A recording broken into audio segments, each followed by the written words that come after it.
also as a member of the Turkish Parliament. For many years, the Human Dimension Implementation Meeting has greatly influenced the human rights agenda in Europe and beyond. As Vice Chair of the Parliamentary Assembly's General Committee on Democracy, Human Rights and Humanitarian Questions, I look forward to sharing the recommendations from this meeting with my colleagues, 323 elected officials from OSCE participating states. As parliamentarians, we take the values, aims and commitments of the OSCE back to our national assemblies. Crucially, however, we take the principles of the OSCE back to our country. It is these constituents, these individuals, 1 billion of them, that the OSCE's comprehensive approach to security is designed to protect. It is in this way that the Parliamentary Assembly maintains and further strengthens the OSCE's commitment to democracy. Furthermore, through parliamentary diplomacy, we endeavor to strengthen dialogue and increase security in a truly representative fashion. Through the Parliamentary Assembly, we seek to unite legislators on issues of democratic values and human rights. Cooperation is the very essence of our security community. It is the view of the Parliamentary Assembly that cooperation must also take pride of place between OSCE institutions and not just between member states. No one here needs to be told to the benefits of dialogue and mutual support. We all know that any obstacles that prevent OSCE institutions cooperating will only have a negative effect on the mission of the whole organization. So it's at this point that I would like to extend a heartfelt thank you to my friends and colleagues at ODIHR for hosting us here in Warsaw. I look forward to working closely with you in the future in order to maximize our strengths by acting together. Through their tireless commitment to democracy and human rights, ODIHR and the Parliamentary Assembly can support equitable and representative democracy across the OSCE region. Whether acting on humanitarian issues, human rights, or election observation missions, ODIHR and the Parliamentary Assembly can be standard bearers for democratic values. As you may have heard, we have reinstituted the cooperation agreement between the OSCE ODIHR and the OSCE Parliamentary Assembly when it comes to cooperation in election observation missions, a key element of our work. A crucial part of democracy is, of course, freedom of assembly. It's the fundamental right of all people, and it is one of many issues that Parliamentary Assembly's election observers watch closely whilst on observation missions. If the right to freedom of assembly is taken away, then more often than not, freedom of association, freedom of belief, and freedom of the media are all swept away with it. Tolerating the views of others is the mark of a stable and healthy democracy. Of course, no democracy is perfect, and as such, we all benefit from outside scrutiny and inquiry. This is one of the great strengths of the OSCE and of the Parliamentary Assembly's election observation mission in particular. As I stand here and talk of freedom of assembly as someone from Turkey, some of you may be thinking of the recent events in Taksim Square. The main focus for today's meeting, and indeed the focus of my speech, is tolerance.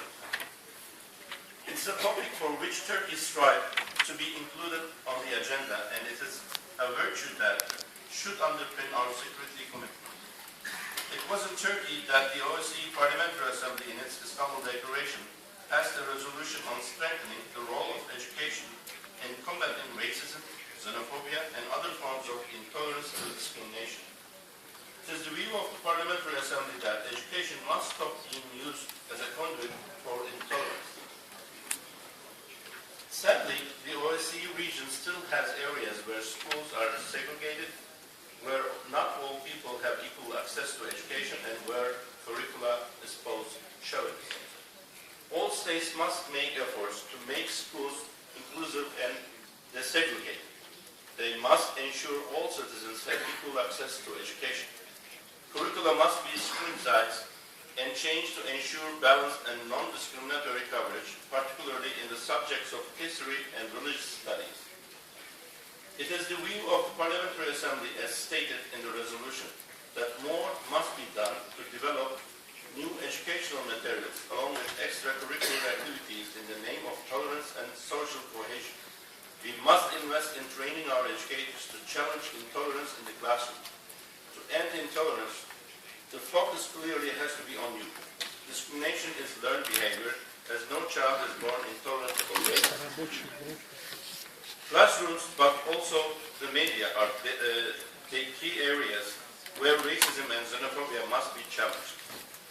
On the subject of tolerance and non-discrimination, it is of course the 20th anniversary of the founding of the High Commissioner on National Minorities.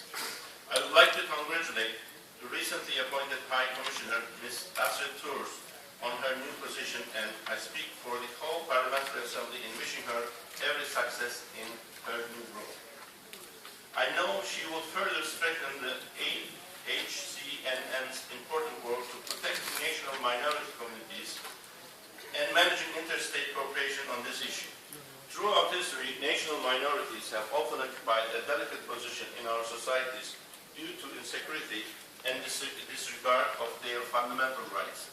Contemporary society is ever more complex, than there are many different groups in our region, not just national minorities, who are denied their basic freedoms.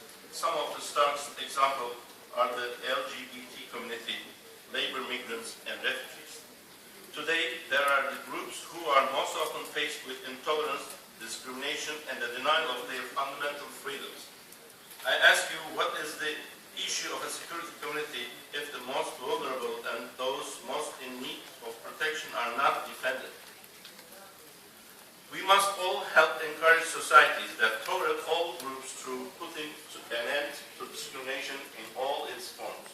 Of course, we cannot talk of refugees and their fundamental rights without mentioning ongoing crisis in Syria. Turkey has provided, along with other countries in the region, an immense amount of support to those who have fled a horrific civil war. These are indeed worrying times as the situation becomes more and more uncertain. But one thing can be certain, that Turkey will continue to support those in need, whilst maintaining their dignity and ensuring their rights as human beings. As I finish speaking to you today, I would like to point out that many challenges lie ahead. In facing these challenges, we would do well to remember the Helsinki Final Act, which binds us together and is the reason we are all gathered here today. As we look to the future and the Helsinki Plus 40 process, we must try and recapture what was a truly groundbreaking moment of human rights in all participating states. The Parliamentary Assembly has already begun working on how to mark the occasion and how to add the voice of our constituents to the Helsinki Plus 40 process. When thinking of Helsinki Plus 40, I am reminded of the quote from Aristotle: "Political society exists from the sake of noble actions and not of mere companionship." The companionship that the OSCE provides has of course given us a greater level of security and a platform for dialogue that at one time was unimaginable. But it's our collective action that is of the most